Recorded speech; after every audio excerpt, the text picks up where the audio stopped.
안녕하세요. 저는 엑셀리움의 소개를 맡게 된 뉴링크 테크놀로지의 신미영이라고 합니다. 이번 영상에서는 엑셀리움의 간략한 소개와 기존의 인사이시브와 달라진 점에 대해서 설명드리고 마지막으로 데모를 보여드리고 마치도록 하겠습니다. 우선 화면에서 보이는 플로우는 SOC의 전체적인 흐름을 나타낸 것입니다. 여기서 빨간색으로 표시된 부분이 시뮬레이션 툴이 사용되는 부분, 즉 엑셀리움이 사용되는 부분입니다. 엑셀리움은 크게 펑션 시뮬레이션, ATPG 시뮬레이션, 프리타이밍 시뮬레이션, 포스트 타이밍 시뮬레이션 등에 쓰이게 됩니다. 엑셀리움의 이전 버전은 인사이시브라는 이름을 갖고 있었고, 인사이시브에서 속도를 높이고 성능을 향상시켜서 나온 게 엑셀리움입니다. 기존의 인사이시브와의 차이점은 엑셀리움은 멀티코어 엔진을 사용하여서 이는 패러럴하게 시뮬레이션을 가능하게 하고 결국은 이제 속도를 증가시키게 됩니다. 이 밖에도 싱글코어의 평균 속도를 2배 이상 높이고 시뮬레이션들의 런타임들을 RTL 설계에서는 최대 3배까지, 게이트 레벨 시뮬레이션에서는 최대 5배까지, DFT 시뮬레이션은 최대 10배까지 속도를 향상시켰습니다. 그렇다면 인사이시브에서 엑셀리움으로 넘어오면서 변화된 것들에 대해서 알아보도록 하겠습니다. 우선 실행 파일과 로그 파일의 이름이 다음과 같이 변경되었습니다. 아래의 예시처럼 실행 파일의 이름이 NC로 시작되던 것들이 XM으로 변경되었습니다. 이는 로그 파일에서도 마찬가지입니다. 또한 원스텝 커맨드인 irun이 이제 xrun이라는 커맨드로 변경되었고 이제 해당 표는 이를 모두 정리한 것입니다. 해당 표를 보면 알 수 있듯이 irun과 xrun을 제외한 나머지는 모두 nc라고 앞에 붙은 이름들이 모두 xm으로 변경된 것을 확인할 수 있습니다.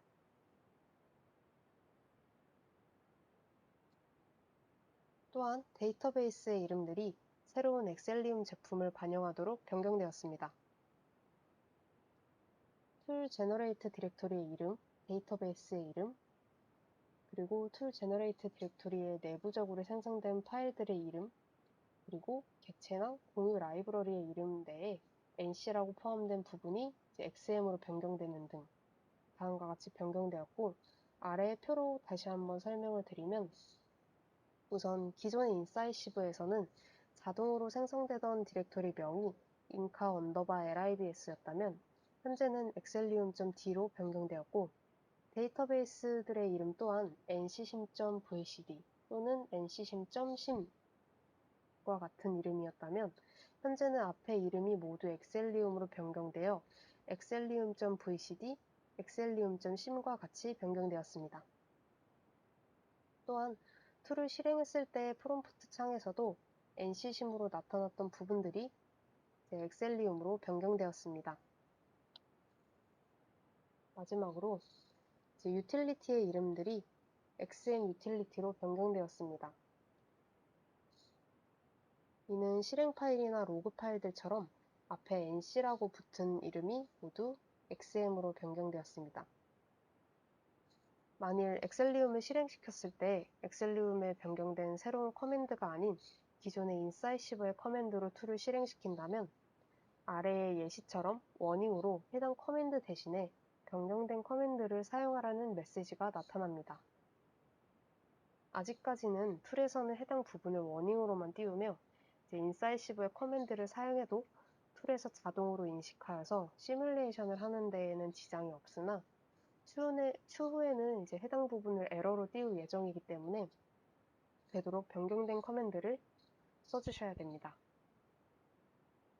엑셀리움의 간략한 소개 및 변경된 사항은 여기까지이며 데모를 통해서 엑셀리움을 커맨드로 실행을 시키고 또한 GUI 환경에서 이러한 결과값을 확인하는 법에 대해서 보여드리도록 하겠습니다.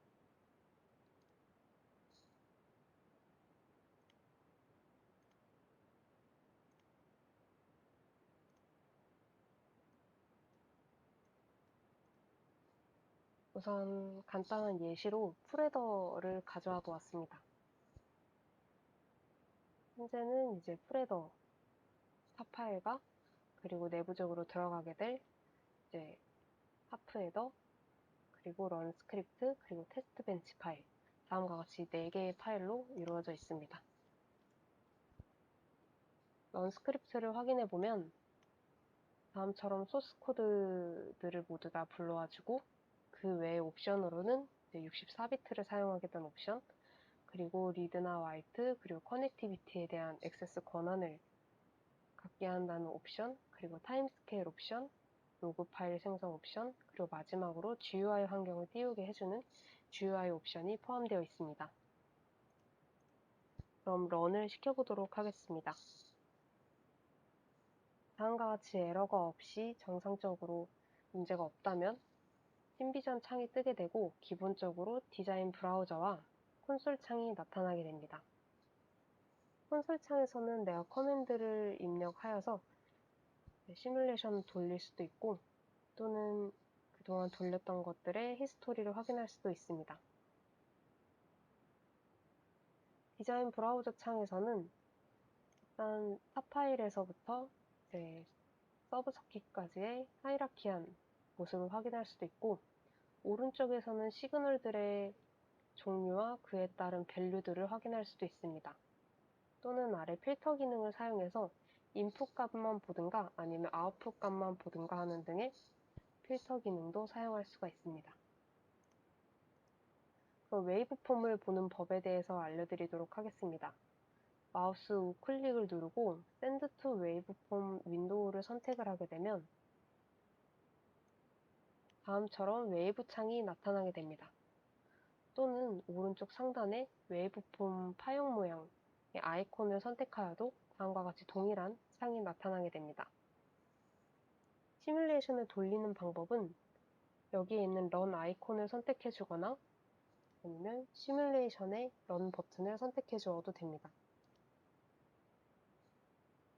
시뮬레이션이 진행되고 나면 다음처럼 그에 대한 결과를 파형으로 확인할 수도 있고 또는 여기에 있는 스키매틱 아이콘을 선택을 하게 되면 다음처럼 스키매틱을 확인할 수도 있습니다. 초기에는 이제 탑 파일에 아무것도 없는 모습이 나오지만 이를 더블 클릭을 하게 되면 좀 더 내부적으로 어떤 식으로 구성이 되어 있는지에 대해서 다음처럼 확인이 가능합니다. 이렇게 내가 돌린 것들에 대해서 확인을 하고 나면 기존에 이제 4개의 파일 말고도 히스토리나 로그 또는 wave.sim, xlm.d, xrun-key 등의 다양한 디렉토리나 파일이 자동으로 생성이 되게 됩니다. 이 중에서 xlm.d 같은 경우에는 자동으로 툴이 생성해주는 파일로 내가 다시 한번 또 런을 돌릴 때 기존과 변경된 사항이 없다면 컴파일을 건너뛰거나 일레보레이션을 건너뛰어서 바로 시뮬레이션을 진입할 수 있게 할 때 그 데이터를 참조하는 그러한 내용들이 이 xlm.d 디렉토리 내에 존재하게 됩니다. 또한 이 wave.sim 같은 경우에는 웨이브폼을 확인하였을 때 자동으로 생성되는 데이터베이스 파일입니다. 이 디렉토리 내에 들어가게 되면 다음처럼 wave.dsn, wave.trn 등의 2개의 파일이 존재하게 되고 이것을 확인하는 방법은 터미널 창에서 신비전을 입력을 해주면 다음처럼 빈 웨이브폼 창만 나타나게 됩니다. 내 파일의 오픈 데이터베이스를 선택해주게 됩니다. 그럼 여기에 wave.sim 내에 wave.trn 파일을 불러올 수가 있습니다. 이를 오픈해주면 다음과 같이 내가 파형을 보았던 탑 파일을 볼 수가 있게 되고 이를 드래그 해주면 런을 실행시키지 않아도 이전에 내가 시뮬레이션을 돌려서 확인한 웨이브폼 결과를 다시 한번 확인할 수가 있습니다. 오늘 준비한 데모는 여기까지입니다. 감사합니다.